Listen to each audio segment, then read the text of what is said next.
this is my new presentation for Peace Week. I'm going to record it also as well, and I'm going to put it on my YouTube channel. This is Dr. Joanna Kujawa, and I am going to have a free-flowing discussion, I hope, on Mary Magdalene as the new divine feminine. And we have another participant, Mary Ann. So good to see you as well. You know, I have some Facebook friends that I've never met before, and now perhaps we have some opportunity to discuss a few things. Yeah. So I organized it. Is Shamir coming? Shamir probably not. No, he's not coming. I was in Melbourne many years ago. Ah, okay. Shamir is my partner, and I think he's meditating now. So he left the divine feminine to the divine feminine, I guess. So I decided that this, you know, I'm not going to do a regular PowerPoint and so on, but prepare just kind of a discussion. But I will show for a moment just a few images, you know, so to discuss the main kind of, I think, narratives of divine feminine that are now very popular, especially about younger women. So Mary Magdalene became this kind of almost a name for a best-selling book, you know, and, you know, because there's so many things written about Mary Magdalene, and with a good reason, right? So I'm not going to really discuss the traditional kind of take on Mary Magdalene, but, you know, the new alternative interpretations that women who are interested in the divine feminine seem to, you know, connect with.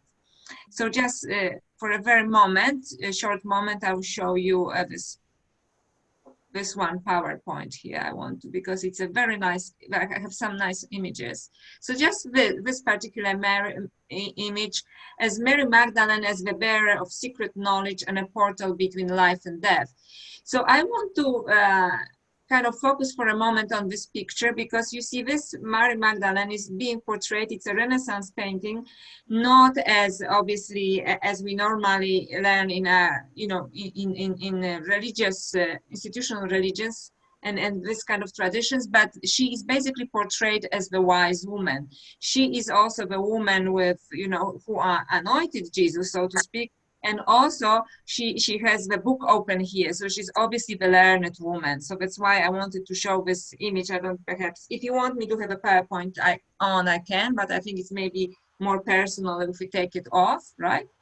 So so I think that this image, I found it really actually always beautiful. You know, she is kind of a woman of wisdom, and she's a bearer of secret, you know, she knows something. So just from my personal experience, and if anyone wants to share it also, please share.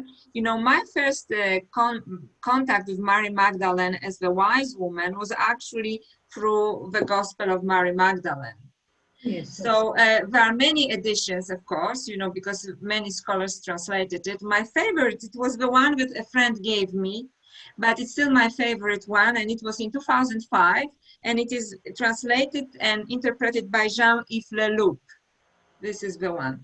Mm-hmm. And it's still my favorite, because I think that this particular, and you see, it's really well read, right? It's all over. Yeah, that's right. It is because it has no agendas. You know, it basically, he really tries to give the deepest possible explanation to the gospel. And the gospel itself has, you know, a few pages when there's a few pages missing, and we have a few more pages, you know, to discuss this. And I was really struck by that, because I was, you know, thoroughly educated in Catholic institutions, and I never heard, first of all, about that. Yeah, so I was disappointed, you know, that I have to wait so long and learn from a friend about it to know that there's a Gospel of Mary Magdalene. But, you know, I was also surprised by its wisdom. But just historically, I don't know if I should cover it. It was discovered in 1896. But it doesn't mean that it came from 1896. It's just that a British explorer found it in Egypt. And there's a quite an interesting Egyptian connection with Mary Magdalene. But this gospel is dated between 2nd and 4th century AD, right? So for me, Mary Magdalene in this gospel is represented as the goddess of wisdom, so to speak, because after Jesus, in the Gospel of Mary Magdalene, after Jesus's crucifixion, the disciples ask Mary Magdalene questions, and they ask her, "Tell us what the teacher has taught you." Mm. right? Because in Gnostic tradition, because obviously it is considered a Gnostic gospel, which is outside of the Bible, Mary Magdalene is often portrayed as the woman to which Jesus gave his most secret teachings or most advanced teachings. So in the Gospel of Mary Magdalene, the disciples asked, please tell us what the teacher has told you, because he loved you more than us, right? So but we don't know how he loved her, but more than them. So in some ways she was a favorite disciple, or maybe a little bit more than that, right? And in this, and she starts to give very esoteric teachers on the soul, so to speak. So I'm not sure if you want me to cover this or not, but it is a very interesting teaching on the soul. And at a certain point, Peter gets very annoyed, and he says, how come she knows all of this stuff, basically? And we don't know it, right? And it's quite interesting because it is a very Gnostic take, because in Gnostics believed that Mary Magdalene was giving the teachings, and the Peter was basically promoted by the institutional religion, by the orthodoxy, when in fact he didn't get the depth of the teachings that Mary Magdalene got. So I obviously, and it's a very beautiful, so if you didn't read this particular interpretation by Jean-Yves Leloup, I really, you know, it's still on Amazon, and the book looks like that. It is fun, it's very subtle, it's very beautiful. And what I like about him, that he's not kind of contrarian. He says, why don't we add Gnostic Gospels to the regular Gospels, right? And see what other disciples thought, what other people's belief, you know, the interpretation of Jesus's word and Mary Magdalene place in his life was, right? So this was my first kind of quite a traditional encounter with Mary Magdalene and you know, as the wise woman. And then I found another gospel that was interpreted by Jean-Yves Leloup, and it's the Gospel of Philippe, which is also very esoteric, and in many ways it's talking about the sacred marriage between feminine and masculine. This gospel talks about many things, but among that, you know, it talks about this bridal chamber, right, in which the masculine and feminine meet. And there's obviously a big discussion whether it was spiritual only or whether it was spiritual and sexual, you know, depends how people feel comfortable with this. I think that it's probably both spiritual and sexual, you know, it's a bridal chamber. Jesus kissed Mary Magdalene, right? So the question is now whether he kissed her on the mouth. Some scholars say it doesn't say that he kissed her on the mouth, it's just that he kissed her. Also in this gospel, she's called koinonos, which means his partner, which doesn't necessarily mean wife, because we are talking about mystical union here, which could be also be a sexual union. And then we talk about the wife thing a little bit later. But basically, the Gospel of Philip brings this relationship between Jesus and Mary Magdalene a little bit to another level, bridal chamber, and also the kiss, and her being a special companion. So anyway, if anyone has any questions or you want to ask them, put them in a chat, please do, you know. So and don't let me just continue about something you're not interested in. Yeah. So if you would like something else, please let me know. I'm just going to check what I put on this slide here. So so this is already interesting, but Mary Magdalene in Gnostic tradition is considered as bearer of secret knowledge.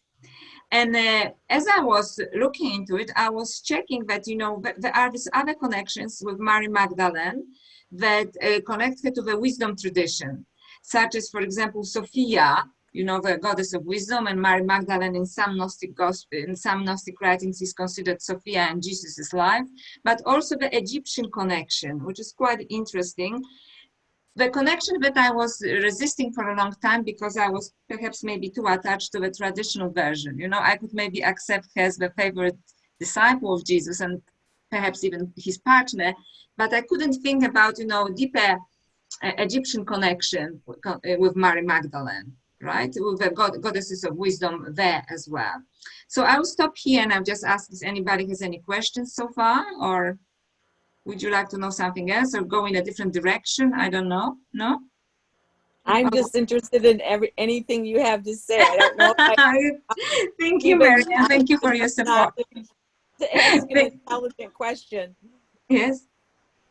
Okay, so but anyway, no question is too good or too bad. You know, I'm honestly open, and I just don't want to go in some kind of, and sometimes because I give lots of talks, I don't want to go on the same trail, you know, because then I just remember what I said before. So if any question is really, really good. So in my own private research, I also made some connection with Mary Magdalene and Mary the Prophetess, which is Mary, also known as Mary the Jewess, who lived in Alexandria and who was considered a very wise woman and also an alchemist, right? And I also was looking at this connection that, for example, another Gnostic groups called the Essenes, which were living in Palestine, during Jesus's and Mary Magdalene's life, that they actually, you know, had a connection with Alexandria, which was a center of cultural learning and spiritual learning at that time. And then they had a woman priestess from Egypt coming and teaching them as well.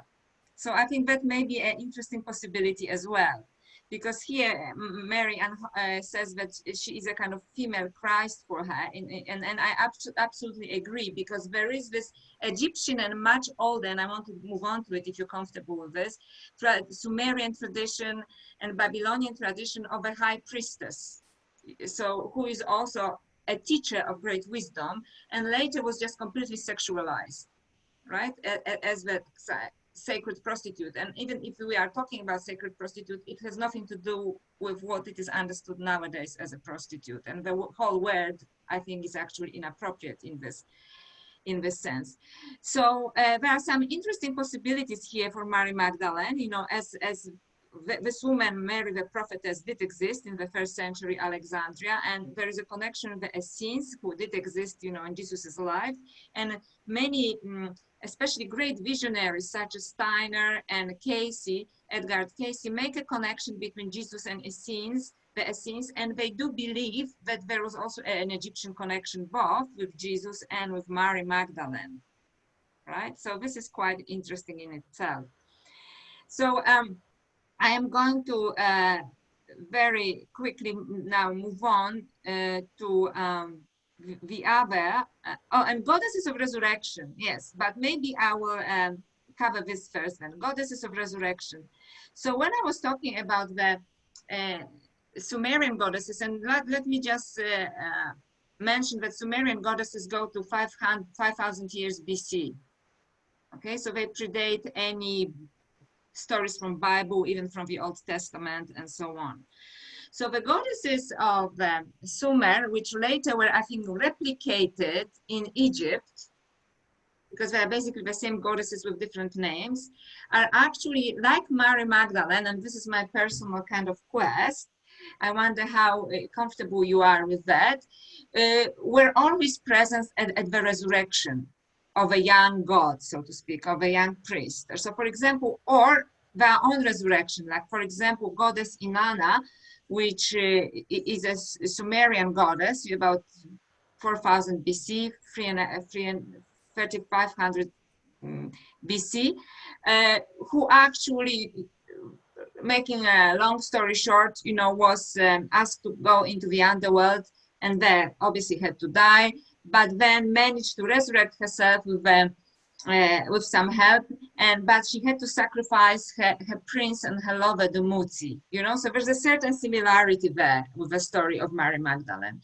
And then in Egyptian goddesses, we have also Isis, who obviously her beloved husband Osiris was killed, and she managed to resurrect him for a moment, enough to have a child with him. So she's also kind of a goddess of resurrection like Mary Magdalene. So I'm looking at this, and I also in other videos discuss the kind of symbolic symbolism that these three goddesses, so to speak, kind of carry. So I want to pay attention to the fact that Mary Magdalene, like the previous goddesses, you know, was somehow essential to the resurrection of Jesus. This is what I want to say. She was not only the first one that witnessed, which was later, even in some canonical gospels, kind of, you know, even in the Gospel of Luke, which I think is most liberal in the sense, she's being intercepted by angels, you know, first and so on. But she's not only the first one to see it, but perhaps necessary person to be there actually for the resurrection to happen. That's my question. Because, for example, Isis was necessary for the resurrection to happen. Inanna was necessary for the resurrection to happen. of the same story in different spiritual traditions, right? Right. Now, and I think in my recent talk, we just reached an interesting conclusion that Jesus actually had two women at the beginning and at the end, talking about divine feminine. Virgin Mary as the mother, in Catholic tradition, Virgin Mary. And then only when I read Joseph Campbell in his book, The Feminine Divine, he says that virgin birth has nothing to do with virginity. It means somebody who gives you spiritual birth. Yeah. Okay. So it could be like a first spiritual teacher, for example. Right. So Virgin Mary, or Mother Mary, you know, in other traditions, and non-Catholic traditions, you know, this virgin, it may have to do something with, you know, giving somebody a spiritual birth, you know, because we are trying to relearn the symbolism of it all, right? We lost this access to this language of symbols nowadays. So at the beginning of his life, he kind of is brought into life by this woman who also gives him spiritual birth. And when he exits, when he's an adult man, he meets Mary Magdalene, right? And at the end, when he exits, he exits at the presence of another woman. Right. So this is what I wanted. This is just an interesting observation that just came through, you know, chatting on another podcast with someone. So somehow divine feminine, you know, always at the beginning it is present, right? Because women are mothers, even if only in a biological sense, right? But also at the end of this journey, human journey of a divine being, or perhaps maybe every being, including us, you know, there's this another divine feminine that is necessary, almost like a portal for the resurrection to happen. Right, I can see. Yeah. And so this is what this other ancient traditions say, and I think that Mary Magdalene is a bearer of these traditions. Yeah. She might have been his teacher. Oh, wouldn't that be controversial? I know. So obviously we can go in any direction. So she might have been his teacher, and you know, at the beginning it was difficult for me because I'm an academic, but I found this additional sources which are either visionary or they are very popular books that you know, claim to be channeled. Like, for example, the Magdalene Manuscript, which I do now research, and lots of women are telling me they are very influenced by this book, you know, claims to be channeled book.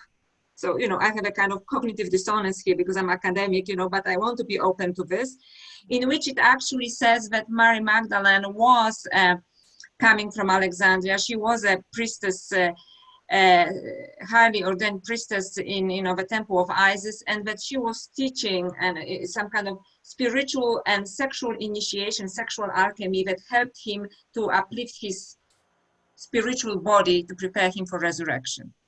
Okay, so this is one. And when I was looking at other sources, because I thought, is it like completely made up, you know, just a very popular book, but really well written. And I'm telling you, the part that claims to be channeled by Mary Magdalene is completely written in a completely different voice. You know, so there is something there. Something was speaking through the author, you know. What it was, I don't know. He claims it was Mary Magdalene. And then I was looking at other books, for example, like Polarity Sex, I think it is called, by Wendy Berg. I forgot, she co-wrote it with a man. But they come from a esoteric tradition, you know, of Golden Dawn, which, you know, is an ancient hermeneutic tradition. And they actually pretty much, except then in a more scholarly way, say the same thing. So we have to, you know, admit, I think, that's my suggestion, the possibility that apart from Gnostics, which, you know, because of the discoveries of papyrus, you know, we know it exists, that there were secret traditions, like, for example, in Hinduism, it was Tantric tradition, that in Christianity and in the West, there's another secret tradition that perhaps carried another secret teachings, that perhaps usually secret teachings, it's unfortunate nowadays that secret is usually somehow connected with some evil stuff, you know, some sacrifices and so on. But secret usually means that it was believed that most people are not ready to open it. It requires some initiation, let's put it this way. It requires initiation simply because you know, it deals with powers that, you know, may be misused, for example. So they wanted to know that the initiated person was ready for this. So it is quite interesting that as I was opening up a little bit more, I was finding more and more connection, for example, to the Egyptian tradition and how people connected Mary Magdalene with Egypt. You know, esoteric traditions that I've originally thought it's Alexandria first century because it was such a great center of learning and spirituality, but it actually goes deeper. You know, you want to go as deep as you want, several thousands back, you know, years back to Egypt, when Akhenaten and Nefertiti also practice, you know, sexual initiation, and they co-ruled together and so on. And there was another pharaoh, Hatshepsut, queen in Egypt, that apparently she also practiced this. So there are certain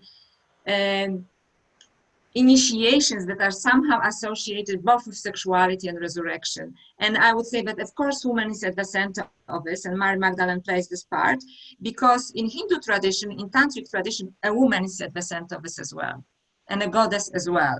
Whether she's called Sundari, you know, whether she's called Kali, you know, Kali. Yeah, And it's quite interesting that both Kali, which is the goddess of, you know, destruction and resurrection, you know, and sexuality, also tantric, is always represented with the skull, and so is Mary Magdalene. Ah. Yes, I've seen pictures. Yeah, and I will show you something beautiful painting, and I want to actually promote this this painter to you. She gave me a permission, Sue Ellen Parkinson. She's on Facebook, and she has the most divine in pictures of Mary Magdalene that she paints, paintings. I'm sorry, not pictures, right? So Sue Ellen Parkinson, you can find her on Facebook. She has a website, and she allowed me to show one of these pictures of her paintings, and you know, because for me it shows everything. First of all, the skull is here present, which is a symbol of resurrection, death and life, crossing between death and life, right? Yep. She also normally, you know, Mary Magdalene is shown with a rose, you know, and also here she has a dove, which is basically the symbolism for the Holy Spirit. And this is also symbolism of Goddess Sophia, which is supposed to be God's wisdom, that later in Christianity was changed to Holy Spirit. So I always say that the Holy Spirit was neutered because it was Father, Son, and Holy Wisdom as a woman in the Trinity. And then, you know, it became Holy Spirit, which is the feminine was lost, right? It became neutralized. So she represents here, you know, there's this Sophia, which is the wisdom, and there is also entry to the resurrection, because the skull represents the resurrection, which basically means, or a resurrection, you know, portal between life and death. And also here, if you're comfortable, I wanted to discuss also Mary Magdalene as a sexual being, because this is what lots of young women obviously, you know, also identify with. So when I was looking at this different, so first of all, again, I'll start with my own journey. First of all, I was really upset when Mary Magdalene was called a prostitute, because we know that she was not a prostitute in the sense, you know, that we understand nowadays, and that she was the disciple of Jesus. And the Catholic Church admitted itself, you know, in 1969, that it was a scriptural mistake done in the 6th century by Pope Gregory the Great. So, and I also in my research discovered, and it's a well-known thing, so it's I'm not giving credit to myself, that in later centuries, Mary Magdalene was confused with Mary of Egypt, who was the actual prostitute from Egypt, but she lived 3 centuries later and moved to Palestine after she converted to Christianity. Right, yeah. So I thought, you know, because Mary or Miriam was such a popular name, that apparently Jane Sharberg made a research, who was a scholar and a former nun, that about 45% of women in the 1st century Palestine were called Miriam, you know? Okay. So this is already, you know, you can forgive people for making mistakes, right? Yeah. But, you know, so first of all, I was completely against it. But then, you know, as I was thinking about the goddesses of resurrection that I mentioned before, it is that these goddesses, the goddesses of resurrection, including tantric goddesses, but also in Western tradition, which are somehow connected to Mary Magdalene through their symbolism, were also deeply sensual and sexual beings. Because, for example, in Sumer, Inanna, or Ishtar, you know, perform kind of sexual initiation rituals, so to speak. And nowadays we just understand them over just fertility rituals or and something like that. But now more and more scholars are saying that, you know, this kind of energy was basically channeled again into something much more sublime and spiritual, because I think that traditionally speaking, female sexuality was feared because it is so powerful in a way, right? So when I talk about patriarchy, I'm talking about, you know, old system. I don't say man, right? The system that was controlling everyone. So for some, but in patriarchy especially, you know, female sexuality was very much controlled, and basically a woman's sexuality was pushed only into the part of the biological mother of a man's child. Yes. When this esoteric traditions, whether Egyptian or Sumerian or Hindu traditions, they use the kind of the power of female sexuality for spiritual evolution and for the expansion of consciousness. Except that the question now occurs, who is in control of this ritual, right? Okay. So in ancient times, it was the priestess, you know, like the priestesses for Inanna or Ishtar or Hathor, because Isis's predecessor was goddess Hathor, who was also a very sexual goddess, right? And we know about Inanna especially because she had a high priestess called Enjuenada. This is a fantastic book, by the way. This is Inanna, Lady of Largest Heart. And it's Enjuenada who actually wrote poems about goddess Inanna, you know, deeply sensual poems, sexual poems about lovemaking between Inanna and her prince. You remember that she had to sacrifice him for 6 months into the underworld. You know, she's the first goddess of resurrection, so to speak. So so this was definitely, you know, the position of high priestess was definitely connected somehow with unleashing in a kind of ritualistic way female sexuality. So I wonder, how do you feel about that? Would you like to comment on this? These are just my thoughts. Yeah, it's good. I love this picture, that's why I left it there, you know. It's beautiful. What do you think about that? Are you comfortable talking about it? Oh, definitely, yes. Because I believe that, you know, the power that you talk about with female sexuality, it is something that's just, it's an amazing thing. And I know that it's been used throughout the beginning of time as power and spirituality and the essence of life. That's right, the essence of life. And I think it's basically quite hypocritical to say, you know, to not to speak about it, because you know, it's a great energy, it's a great power. And you know, very often, even in Hinduism, you know, in tantric traditions, it's been used by male gurus to achieve higher level of consciousness, right? And it still is. I don't want to get personal, but it is, right? Like, it is still being used. And I think that, I'm sorry? To me, it just makes sense. Yeah, that okay, thank you. Yeah. The male and the female, it just is, it's there. It's the essence of life. It's absolutely the essence of life. And it is a great energy that, you know, can be on a very basic level, very animalistic, as people say, right? But, you know, like everything, it can be uplifted and, you know, generate a great energy also for human evolution and for spiritual evolution. But somehow these traditions were lost in the West. We learn about them just a little bit as we are reading about these very early goddesses, and, you know, which ends pretty much with Hathor, because even Isis eventually becomes kind of mother goddess. You know, especially so, but when she starts as this very sexual goddess as Hathor, you know, the same like Inanna and Ishtar.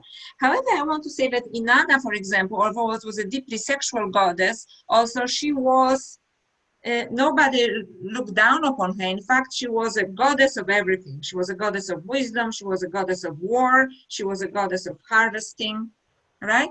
So this was just an additional power, so to speak, that she had.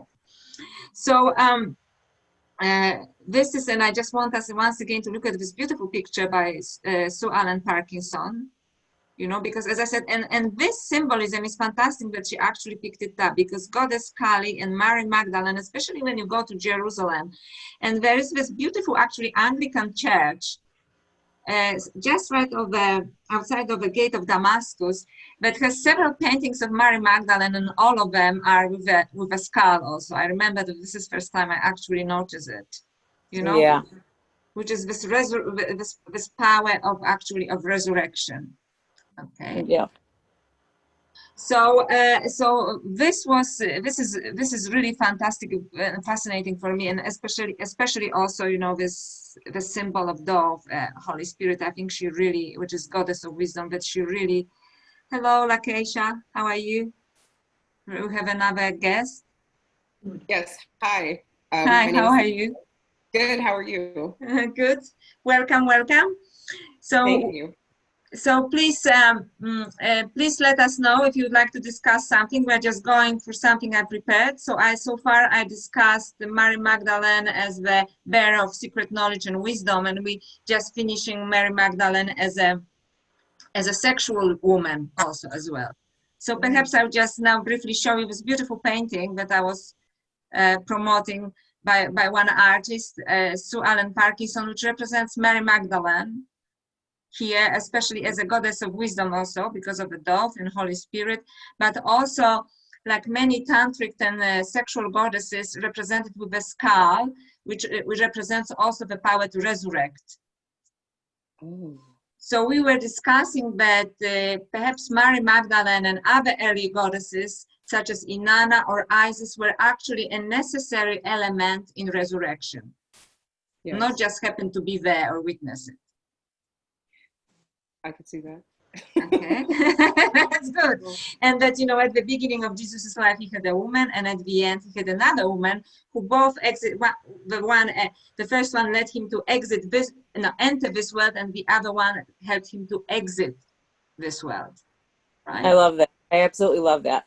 Yeah. Thank you. And actually, my favorite part in this interpretation of the Gospel of Mary Magdalene by Jean-Yves Leloup, it is that the part, you know, when Mary Magdalene sees Jesus resurrected, and she's the first one to see him, that it was not translated properly, because it says in a regular Bible it's translated, "Do not touch me," right? And it was interpreted like, oh, you know, because she's this dirty prostitute and he doesn't want her to touch him. When in fact, he says, when you translate it properly, he says, "Do not hold on to me because I have not ascended fully yet." Right. Oh. So it's almost like, you know, he was going through some kind of transformation from the material to spiritual. You know, if you're open to this kind of, which I am, you know, and I honestly believe it, he was basically didn't want, you know, like, if you hold on to me, like, don't you know, help me with this process, do not, right? Because if you hold on to me, it's more difficult for me to leave. You're right. Makes Yeah, sense. right? So this is even in a very traditional sense, you know, if you translate it properly, you know, that means that that she was actually a necessary element there, and or at least, you know, that she wasn't he was not rejecting her at the end, because it's actually a very beautiful and sensual scene, because she says Rabboni, which basically means my beloved teacher, right? Mm-hmm. And then he very gently, you know, says to her, "Do not hold on to me now, because I haven't ascended fully yet." Yeah, Right. so it's very kind of tender scene. And just because I already discussed this book, the Magdalene Manuscript, this is the book that is claimed to be channeled by Tom Kenyon, and it was co-written with Judy Sion, and that lots of women, especially younger women, identify with. And it also gives you not only the channeled part, but also chapters what methods Mary Magdalene used as being a priestess from Egypt, from the temple of Isis, as they claim, to help Jesus to achieve his full spiritual body. Yeah, so there's actually practices for like enlightened lovers, so to speak. You know, so some people use it. I don't use it. I did have a tantric experience, but it was completely spontaneous for me.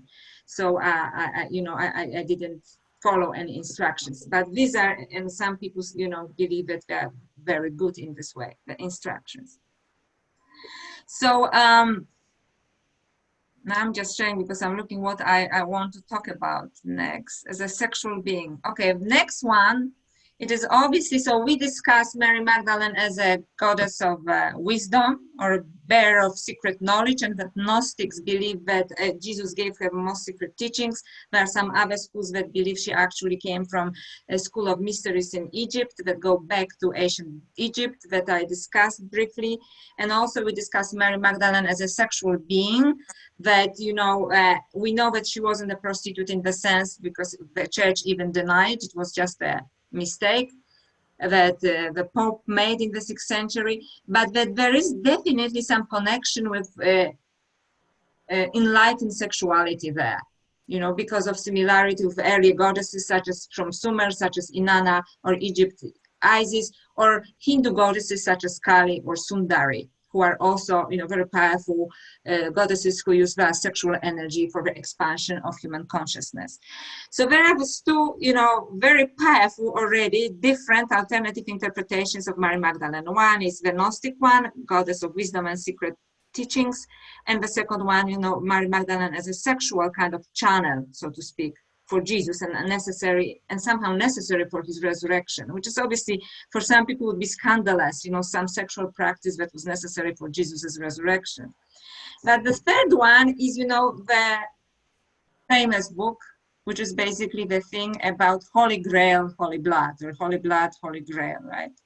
So this was a book I think written in late 1980s, early 1990s, Holy Blood, Holy Grail, I think, by Bagent and Lincoln, in which they claim, that Mary Magdalene actually started a dynasty in France, that Mary Magdalene went to France after the resurrection. And this woman, whom I trust much more than those guys, it is Margaret Starbert, The Woman with the Alabaster Jar, my very famous book, which was popularized by Da Vinci Code, right? Which everybody probably either read or saw a film. So because she's a very devout Christian and she read this book, Holy Blood, Holy Grail, she was appalled. And she set out to write a book to disprove the guys.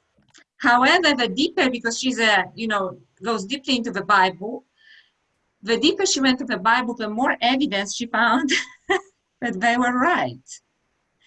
And she says because she was struck by this ridiculous notion that there was a virgin woman, like Virgin Mary, and there was a virgin son, but there was no kind of connection between divine masculine and divine feminine. And the deeper she went to the Bible, the more evidence she found that Jesus, she believed, and Mary Magdalene were actually married. So I'll just elaborate a little bit here, because there is an old tradition going from early Middle Ages that kind of conflates Mary of Magdala, which is Mary Magdalene, and Mary of Bethany. And so this tradition is very old. And Mary of Bethany was a woman of wealth. She came from a very well-known Jewish family.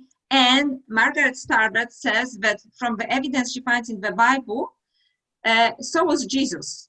He was not a son of poor people. In fact, he came from a very powerful family. That's why they gave a lineage, right, to him and so on.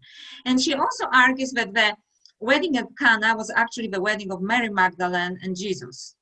Okay. So I thought, wow, it was some years ago when I read it. And she just goes into some interesting details. She says, why, if it wasn't his wedding, then why was even Mary, the mother, there? And she actually tells him at a certain point, telling him pretty much, look, we are running out of wine, do something about it. Right? Right. So it's like mother at the son's wedding, right? And obviously I'm just making it light, but she is a biblical scholar, and she goes like line by line proving, if we can believe in this kind of proving, giving this kind of interpretation, which she says it's at least as believable, as the traditional one. And she So she absolutely believes so, but then you have to accept this conflation between Mary Magdalene and Mary of Bethany that lots of scholars and like proper university scholars, actually are very interested in. So there is also a strong tradition, a medieval tradition in France that actually does talk, and it's a long story, about Mary Magdalene going to France and actually gathering a following after Jesus' resurrection. In some part of this tradition says that actually she first went to Alexandria in Egypt, which interests me because I make my research on Mary Magdalene in Alexandria, and that she was, and this is what actually she says as well, Margaret Starbert, that Mary Magdalene was already pregnant with her child. And the reason why she was running away to Alexandria, it is because she didn't want to be persecuted and prosecuted the way, being Jesus's wife, right? Was basically executed, right, in political sense. Yes. And however, according to a medieval legend and Margaret Starbert, they take further, that she went from Alexandria then, gave birth to a child, and there are different stories. Some people call the child Sarah, some Tamar, and they say Sarah was not actually the child, she was just a companion. So, there are different legends about it. And then they went to southern France. And that's why there's this huge following in southern France, especially around Saint-Baume. And I write about it academically, where women actually go for centuries for pilgrimages, and now it's a very big revival to actually go there for pilgrimage. And some people believe that actually Mary Magdalene was buried there, and that they have a skull of a woman. It's interesting, another connection to a skull, that National Geographic wrote about it about two years ago, that some people believe it is basically the skull from the 3rd century, and it's probably Mary Magdalene's skull, and they try to even reconstruct how she would look like. Okay. Yeah, so, I've read that, and I think most of it I've read because of you. Thank you. Thank you. Thank you so much. So this is basically the 3 main narratives about Mary Magdalene, that people of all ages and lots of especially young women are very fascinated with. And we can discuss more if you want, but I just want to bring up, my general thoughts on this.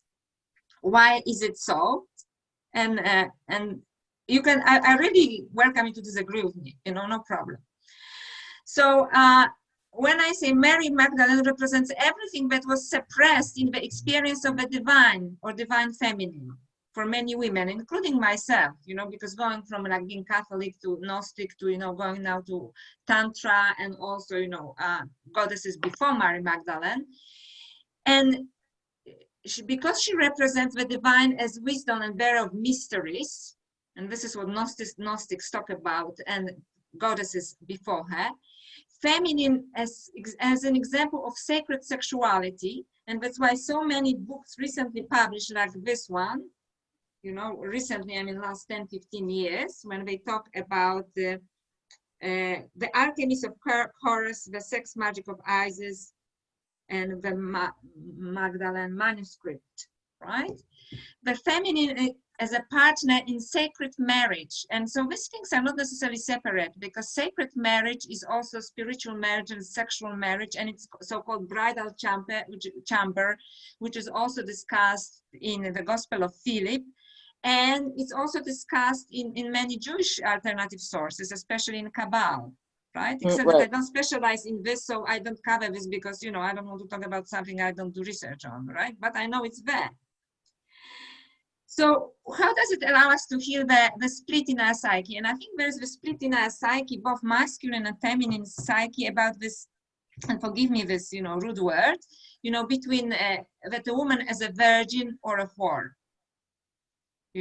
So, and it's actually very present, at least when I was in my old days still dating, I'm happily partnered now, there was this, I noticed when I was talking to my male friends, they either saw a woman as a virgin and a potential for the mother of their children, or this attractive sexually and maybe even not actually a woman, but it was somehow,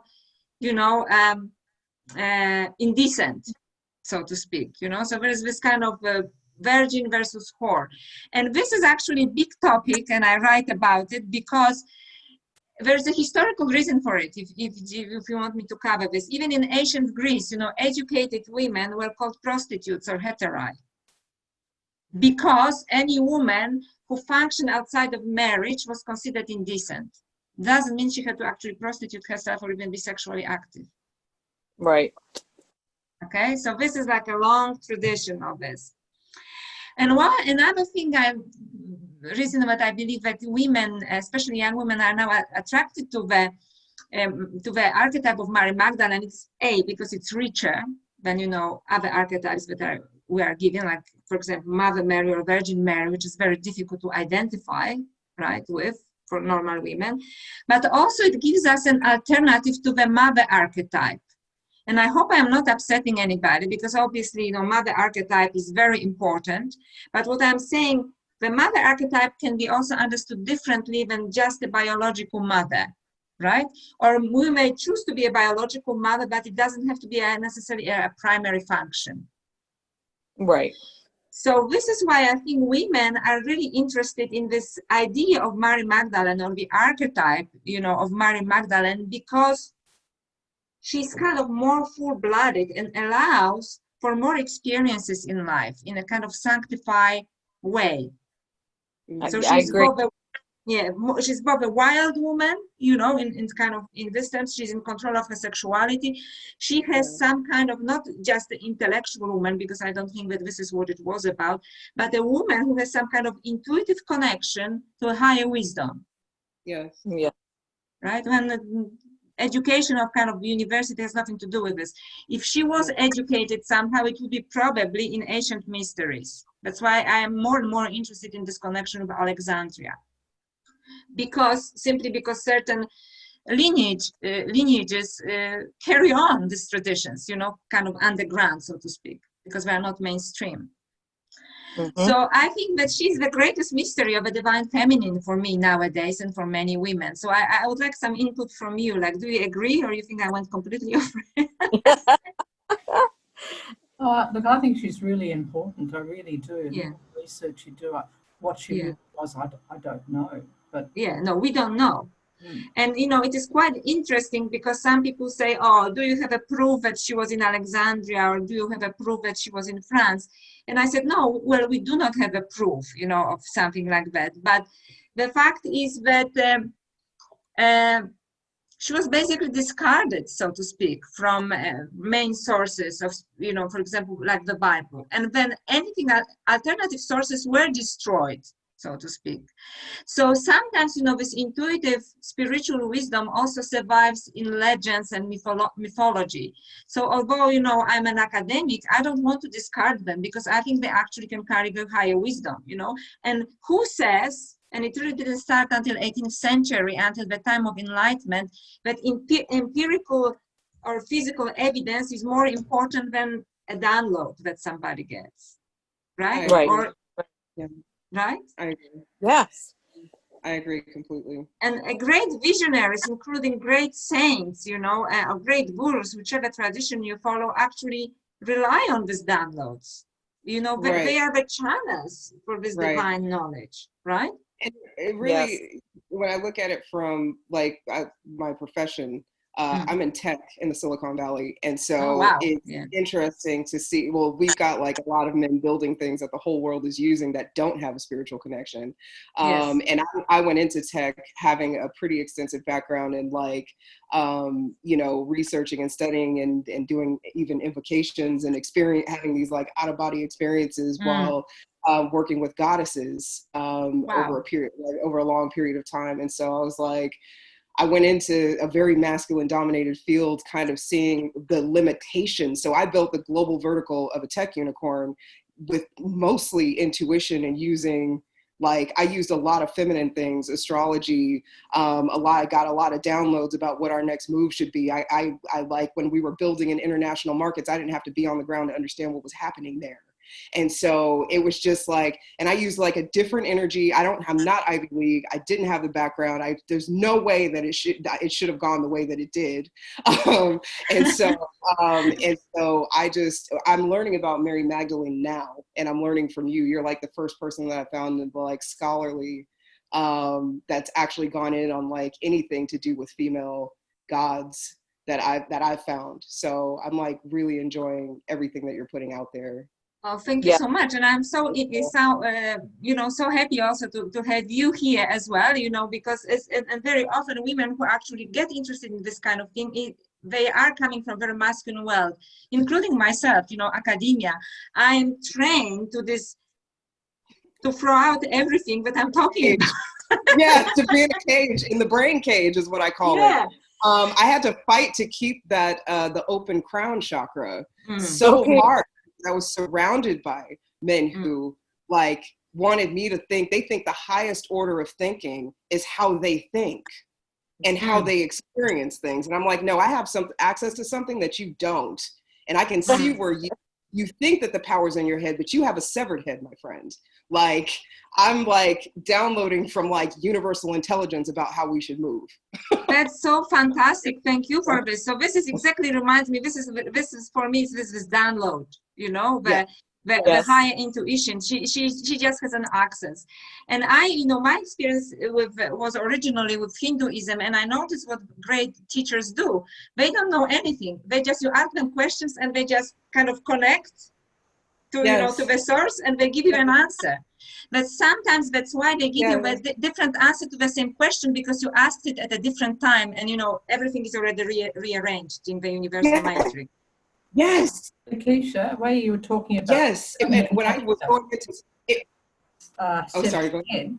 I've seen Hindu pictures of a feminine holding a head, a severed head, and I thought, yeah. Because I think we have access. We are portals to the divine. I do believe that. I've just had too many experiences metaphysically, physically, spiritually, and so I believe that. And what you said about there being like you can have a different answer to the same question 20 minutes later, and probably the second answer that you have is more enhanced because of the download aspect. Men really don't do well with that, especially the data-driven types who are like, but you just said, they're so oriented to picking apart everything. Hello, the universe was a different place. I started saying, look, I was a genius 20 minutes ago and I'm a genius now. So you can just take that what I just said. That's right. That's and roll that into what we're going to do next. Yeah. So this is exactly what we're talking about. I don't know if you missed it when we were talking about, Mary Magdalene as the portal for resurrection. Inanna, the Sumerian goddess, also the goddesses as portals for resurrection, which basically portals between life and death, because we are entering and exiting, right? Yes. Different realms. I feel that. And when you mentioned the one thing that really grabbed me was the part about Jesus trying to move on to the next phase of spirituality, but a woman holding on to him. I feel like I resonate with, I feel like that's why men on earth are so stunted right now. It's like they need to make the quantum leap to that. Yes. And we entertain them as they are, so basic, and they don't evolve past like to get to that. I mean, I feel like there's a lot of truth there from just tangibly based on what I see in the world, what I've experienced. Yes, and it's very interesting because you are right, and because they are basically ruling the world right now, if we entertain them the way they are not evolving. And Jesus was the divine masculine, and Mary Magdalene was divine feminine, and we are also talking about feminine energy, as a sexual energy that actually helps to expand human consciousness. Yes. And if we let them to control this wild and very deep energy, which is female sexuality, they also do not evolve. Yes. Yes. And in tantric teachings, even the greatest guru needs this female energy to expand his consciousness. Yes. I believe that when women lay hands on something, so I'll tell you this, and I haven't told many people this, but it's out now. Well, actually, I have in the last year, but like the company that's the tech company that I helped build from nothing, that we got into the Unicorn Club and like the fastest growing tech company in Silicon Valley history. I bound that company in an order of prosperity using menstrual blood. Like I did this whole ceremony where like, I was like, you know, this is what's going to happen. I believe so deeply that women are portals, and we haven't even, I've like done so many experiments over the last couple of years and just like tried this, tried that, tried casting, tried, you know, using different forms of magic and all of this stuff. And I just believe that it's all, I believe that women are so powerful and we are not meant to be caged. And I wanted to ask you about, you mentioned something about women's sexual energy being used to expand the consciousness of humanity. Do you believe, or do you think or feel that that's why women in religious sects take the vow of abstinence? Do you believe that like that energy is getting converted back into like what's happening within a church or what's happening within a community? I personally, I think that, and I wrote a blog about it, celibacy is a myth. So this is, it doesn't mean that we cannot be celibate, you know, in parts of my lives, you know, or especially when you get older, you know, or you may choose to be celibate, you know, but basically what I'm saying is that there are studies done, especially Jeff Kripal, he's an American academician who writes about it, you know, he is talking about that actually in religious like convents and especially monasteries, people are not celibate, okay? No, they're not. So they are not celibate. So let's face it, right? And he says they just use their sexuality in sublimated way because, you know, and actually celibacy very often, and even in ancient writings, means you do not produce offspring, since we are getting into this, you know. Right. But sexuality, I think that in right now, and these are old structures, all of this celibacy thing, I think, is basically used with respect to women to control women's sexuality. But there are methods, you know, especially in Tantra, that say two different things. One of them is that, you know, you can use celibacy once you know how, you know, to move your sexual fluids upwards, especially if you're a man, you know, and this is one tantric tradition from, you know, for example, from Muktananda tradition, he was advising it to his. And another tantric tradition is that you use it for sexual union with a woman, right? Yes. So you use your sexual fluid, and you need also women's sexual fluids too. Achieve, you know, sexual union. And when you were talking about menstrual blood is part of that, of this ritual. Right. So I think that it is not used. It's an interesting question whether it's used, you know, to make the church more powerful. But I think it's mostly about controlling, because the way the world is structured at the moment. This is a wild energy that nobody knows how to control unless they are part of some esoteric order.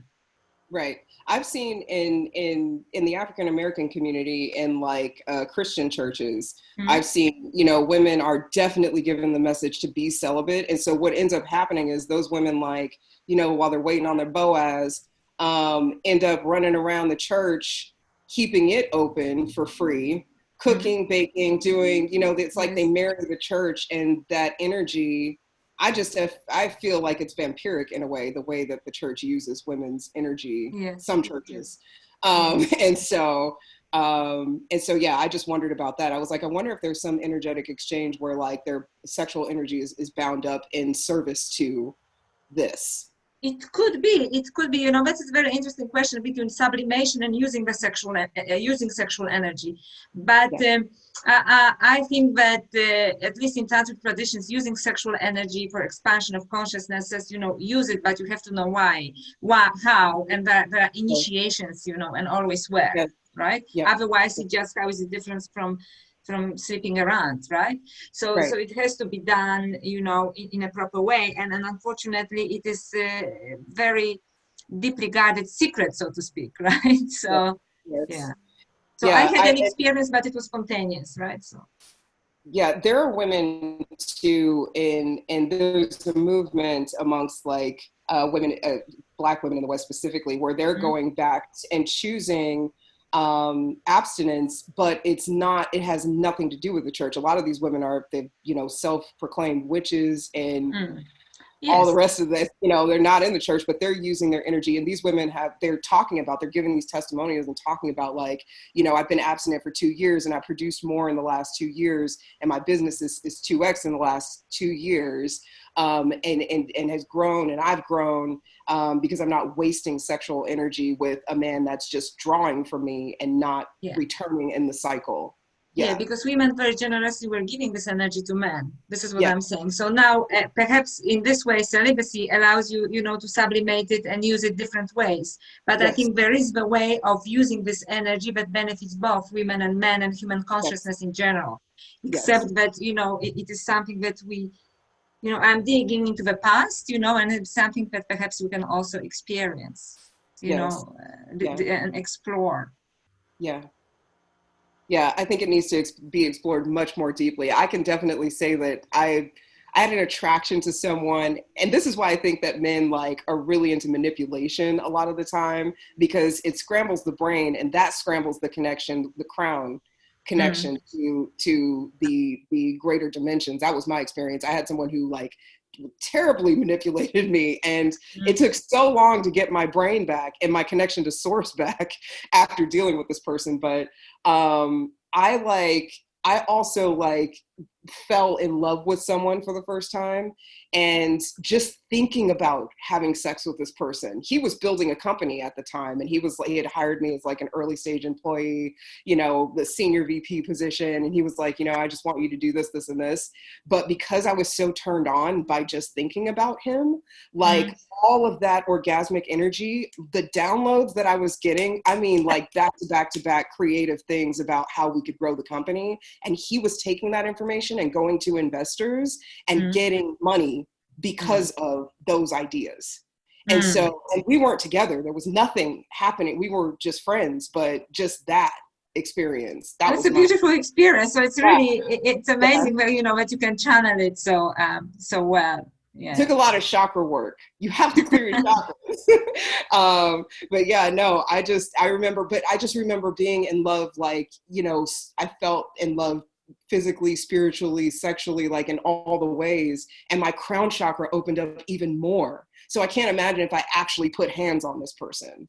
If I actually if a woman actually who's turned on and this man's in his divine masculine and he's doing all the right, and he's on his way, but he needs to leap to that next level. If a woman who's turned on and aligned just puts her hands on him, what, I mean? What happens? And then, and in tantric traditions, they say that the woman is the energy power, that man has to climb, so to speak, to actually go anywhere.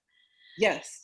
I agree. Wow, that was a fascinating. Thank you for sharing. Because we have a goddess impersonated here. Me, I'm talking intellectually and spiritually, but this is the real experience is what is really important. So, just ask Gillian, would you like to add anything, or? No, I've been very fascinated. I love what Lakeisha was talking about. Pronouncing your name right, it was actually so interesting. Thank you. It really was. I'm an older woman, and I'm probably very tired now. But yeah, I've been in lockdown here in Melbourne. Oh, I'm so sorry, because of course it's Melbourne. Yeah, so Melbourne is in for 6 months in a lockdown now. So so it is And Mary Ann, would you like to share something, or? Well, I don't know if this has anything to do with anything, but I suppose it does, because we're talking. I believe that, we are both divine, and each person is divine, male and female in their persons. We manifest physically one way or the other as male or female. So I believe we have within each person both those energies, as a male does. He manifests as a male, but I believe that because we're divinely created in the image of male and female, we essentially are male and female. So we essentially, I'm sorry, I want to. We're both. We're both, yes. and who we are as a being, but we manifest physically one way or the other. And so we express ourselves sexually one way or the other based on what our biology is. That's right. So, an inclination. Yeah. Exactly that.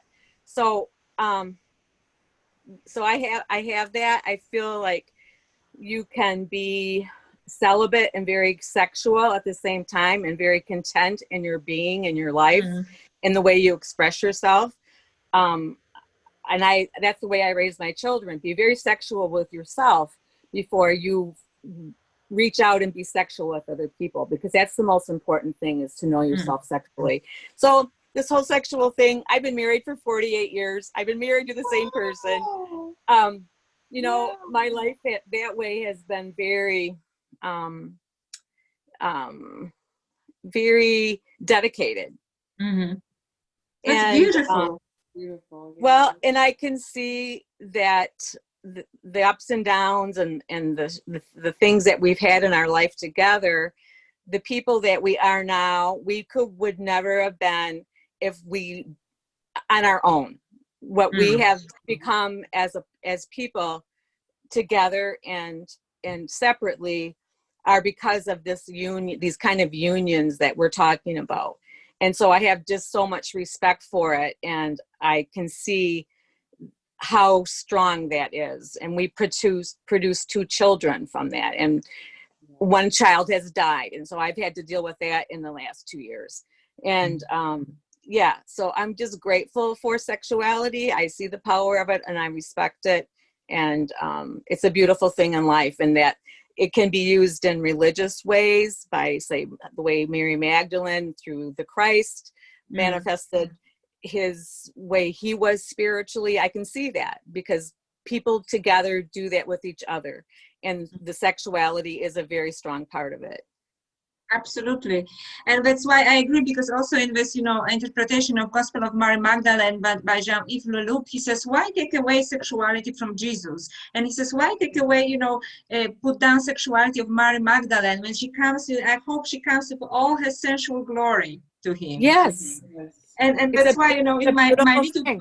Yeah, that's right. And that's why I couldn't help myself in my book, a long time ago, when I actually, the most beautiful part of this book is when, I imagine, when he comes up, near the synagogue and kisses her, Yes. and it's just this pure joy of living, which is both spiritual and biological and everything, physical and everything you want. And that's why, when I talk about divine feminine, it's not because I want to divinize women necessarily, but I want to bring it back. So, you know what I mean? We need it. My life changed when I started praying to female gods. Wow. Okay. How do you find your own godhood? I believe we all are. If you're praying to, how do you find your godhood as a woman? If you're praying to men all the time, I don't think that's the natural order. I think that, from a biological perspective, like, men are kind of genetic mutations of us. Like, we're XX. I believe that we are more powerful than men in a lot of ways, maybe not in terms of like strength. But I believe that our significance and representation in religion has been so horribly marginalized and minimized and reduced that, and I had to do a lot of digging to find out everything that I found. And so I'm so glad that you're doing this work. Like, I'm so grateful that you're doing this. And thank you. It's true, you have no idea what it means to me. So first of all, before we want to finish, I just want to say that, I have a blog. It's just Goddess News. So if you click on Goddess News on Google, it comes up. I have a YouTube channel as well. And also, if any of you goddesses are interested, because I'm writing also a chapter I'm writing a book, but it's a different thing. But I'm also writing a chapter for an academic book in which I look for either book encounter, which means a book that influence you, or maybe a pilgrimage to the divine feminine. Especially if it is associated with Mary Magdalene. So if you are interested and you wouldn't mind to answer some questions, but because I was thinking here about also what you were saying, like Lakeisha. Yes, Lakeisha. Yes, because the chapter is just about Mary Magdalene. So Mm-hmm. If you have something, and also Marianne and Gillian. But also I'm writing a book about goddesses of Eros and sacred knowledge, when I'm looking for testimonials of experiences, you know, of divine feminine and kind of an eros, you know, that takes us higher.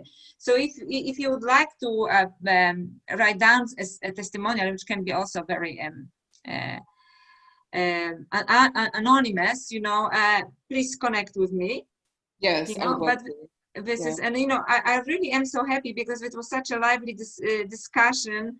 And like Aisha, I'm so happy that because I know Gillian and I know Mary because we are connected on Facebook. So, you know, I was so happy that they came, because I thought, oh my goodness, we can finally meet up, right? Yes. But I don't think we are connected, right? No, I follow you. I follow your page on Facebook. Okay.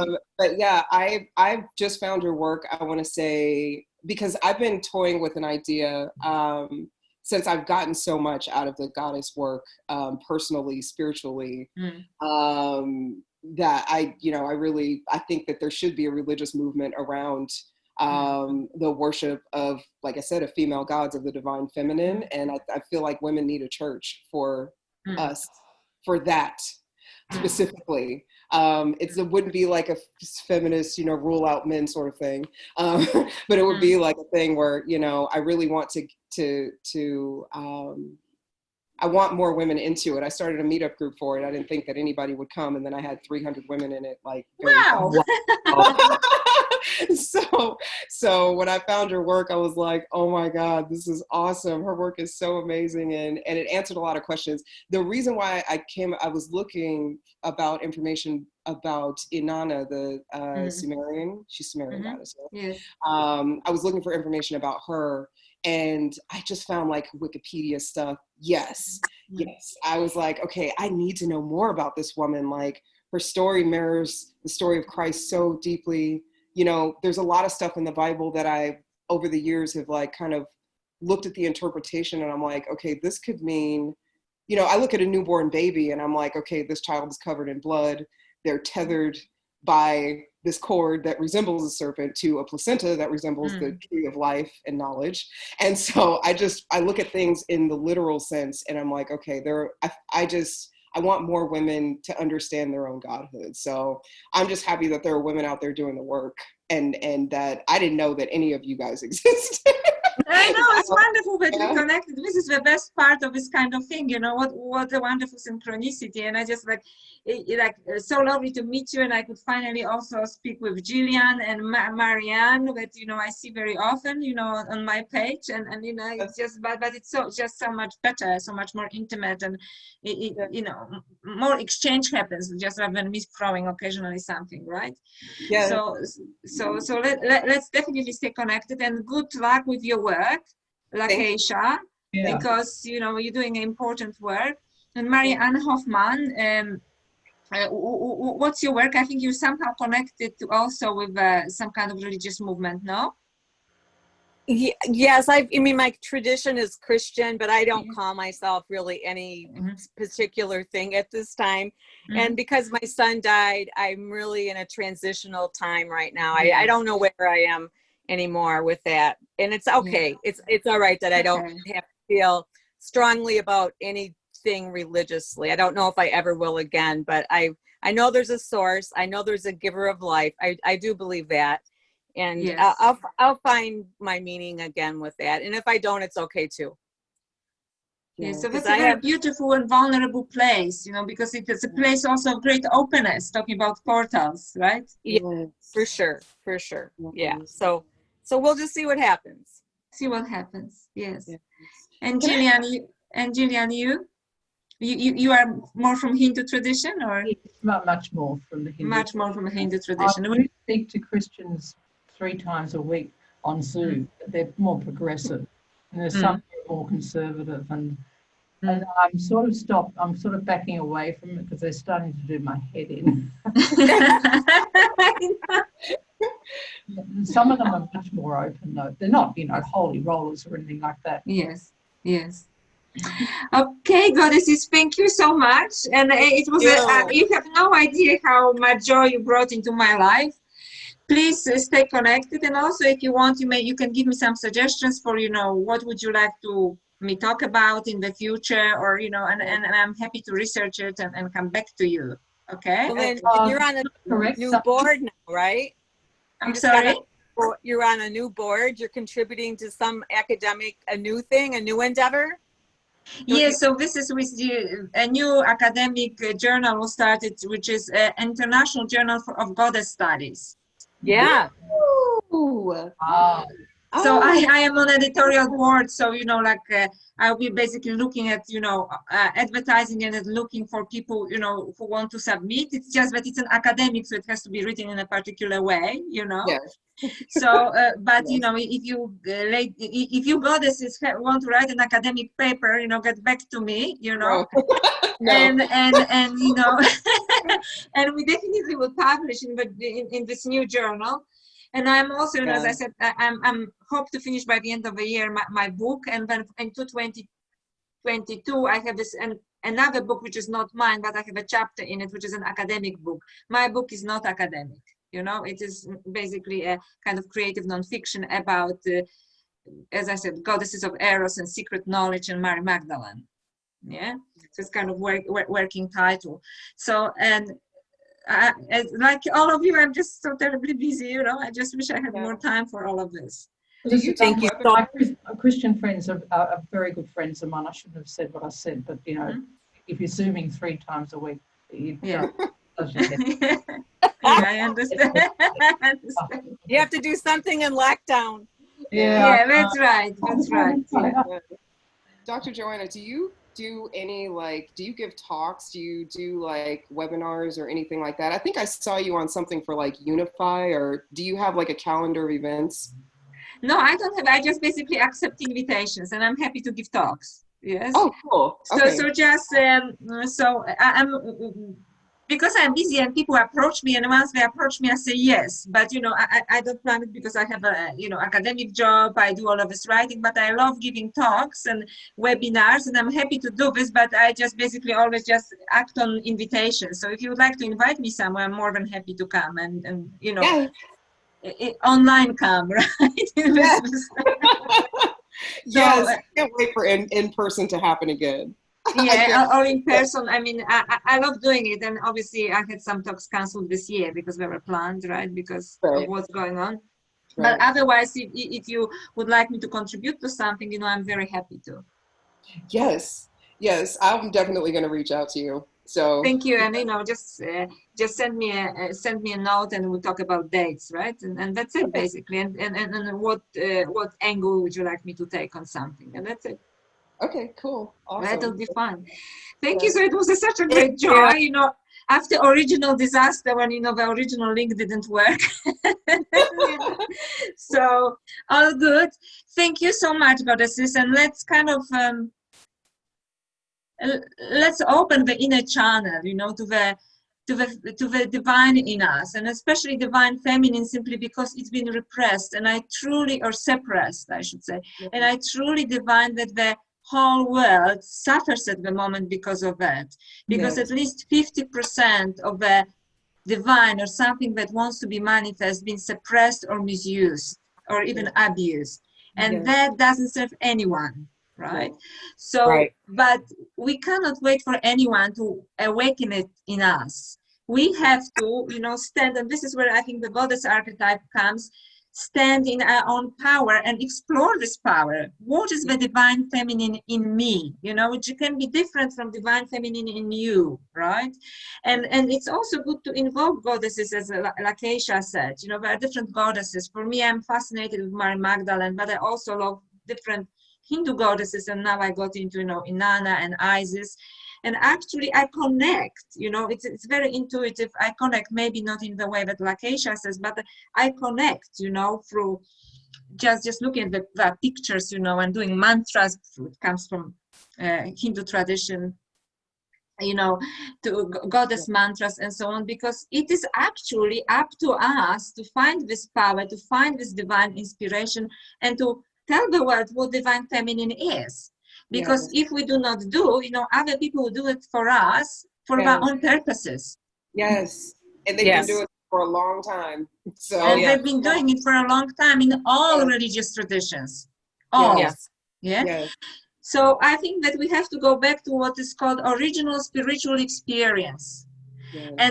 And then we have to be open to this original spiritual experience within us. So for me, in Christianity and in Western tradition, it is Mary Magdalene. But for example, in Hinduism, it's the Shakti, which is this kind of great creative energy that flows through us, or Kundalini energy, right? Which is, this is what it is, this is what also tantric experience.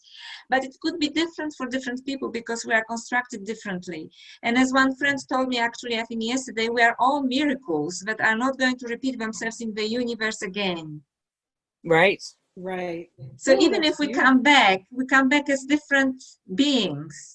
So let's discover this miracle in time that we are as now, and as women, and what is the divine feminine in us, and let's tell the world, because the world needs it. Yes. The world needs it. Yes, it does. Thank you, ladies, and please stay in touch. And yes, I'm open for any talks. I love doing it, but I just respond to invitations. That's so great. Thank you. Thank you, ladies. So if nothing else, I'm going to finish the session if you're okay with this. Yes. Thank you so much. Beautiful people, beautiful goddesses. Thank you. All right.